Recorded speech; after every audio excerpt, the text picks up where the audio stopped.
આજ રોજ 17/8/2024ના રોજ ઇન્ડિયન મેડિકલ એસોસિએશન આણંદ દ્વારા ટાઉન હોલ ખાતે શાંતિપૂર્ણ રીતે કોલકાતામાં થયેલ ઘૃણાસ્પદ ગુનાના વિરોધમાં પ્રદર્શન કરવામાં આવ્યું. આજ રોજ આણંદ જિલ્લાની તમામ હોસ્પિટલો સંપૂર્ણ રીતે ઓપીડી તથા ઇમરજન્સી સેવાઓ બંધ રાખેલ છે.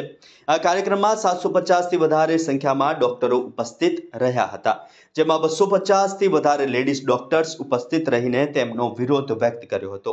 આ કાર્યક્રમમાં doctor Jitesh Desai, superintendent Karamsad medical college તથા ડોક્ટર શૈલેષ શાહ, પૂર્વ national vice president Indian medical association ઉપસ્થિત રહ્યા હતા. આ કાર્યક્રમ દરમિયાન ડોક્ટર શૈલેષ શાહ સાહેબે ખૂબ જ ઉગ્ર રીતે આ જઘન્ય અપરાધને વખોડી બધા જ ઉપસ્થિત ડોક્ટરોને સંબોધિત કર્યા હતા. કરમસદ મેડિકલ કોલેજના ડોક્ટરોએ ઉગ્ર રોષ પ્રદર્શિત કરી બેટી બચાવો બેટી પઢાઓને બદલે બેટી પઢાઓ બેટી બચાવો સૂત્ર આપ્યું હતું. કરમસદ મેડિકલ કોલેજના ડોક્ટરોએ રેસિડેન્ટ ડોક્ટરના અભ્યાસની સિસ્ટમને જડમૂળથી બદલવાની તથા વિદ્યાર્થીઓની સુરક્ષા માટે હિમાયત કરી હતી. અત્યારના સમયમાં ડોક્ટર્સ ભયના વાતાવરણમાં સેવા કરી રહ્યા છે, ત્યારે ફર્સ્ટ સેફટી ધેન સર્વિસનું સ્લોગન આપેલ છે. Indian medical association violence against doctor તથા હોસ્પિટલ પ્રોટેક્શન એક્ટના કાયદાને વધારે સખ્ત બનાવવા તથા તેનું ચુસ્તપણે પાલન થાય તે માટે સરકારને માંગણી કરી હતી. આ પ્રદર્શન દરમિયાન 750થી વધારે ડોક્ટરોએ હ્યુમન ચેઇન બનાવી ટાઉન હોલથી ગ્રીડ ચોકડી સુધી રેલી કાઢી હતી. આ દરમિયાન આણંદ પોલીસ દ્વારા સંપૂર્ણ સહકાર મળેલ હોવાથી તેઓનો આભાર પણ વ્યક્ત કર્યો હતો. આ પ્રોગ્રામમાં શ્રી કૃષ્ણ હોસ્પિટલ તથા Karamsad medical college, Anand homeopathy association, ayurvedic association, dental association, physiotherapy association, Zydus hospital, Ramakrishna Seva મંડળના તમામ ડોક્ટર્સોએ ભાગ લીધો હતો.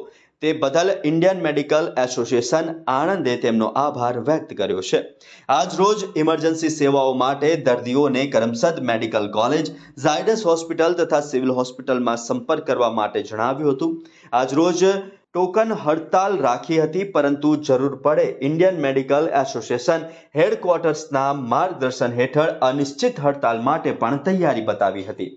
Dr. Shailesh Shah, Gujarat State Working Committee member and past National Vice President of the National Headquarter, આજે કલકત્તા રેપ અને મર્ડર કેસ માટે પૂરા દેશમાં લગભગ ઇન્ડિયન મેડિકલ એસોસિએશનની જે અમારી નેશનલ બ્રાન્ચ છે એમાં અમારા 6.5 લાખ તબીબો છે, મેમ્બરો છે, અને ગુજરાત સ્ટેટના ઇન્ડિયન મેડિકલ એસોસિએશનમાં અમારા 36,000 ડૉક્ટરો.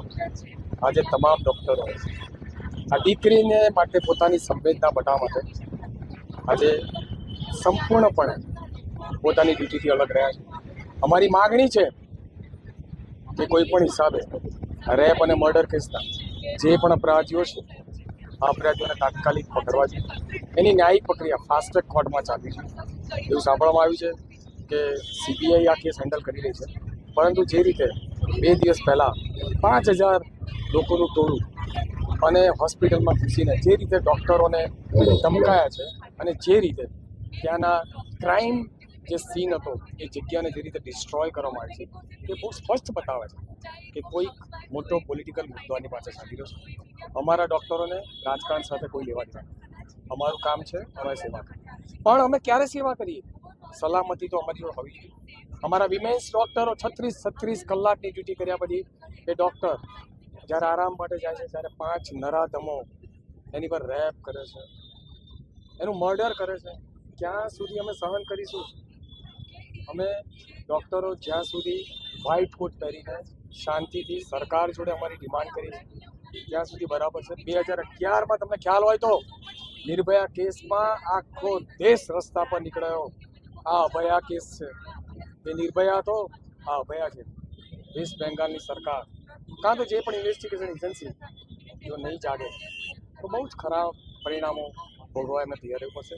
આજે 1 દિવસની સ્ટ્રાઇક છે અમારી, આ તો ટોકન સ્ટ્રાઇક છે. આ તો સરકારને અમે બતાવવા માંગીએ છીએ કે કેટલા અમે યુનાઇટેડ છે.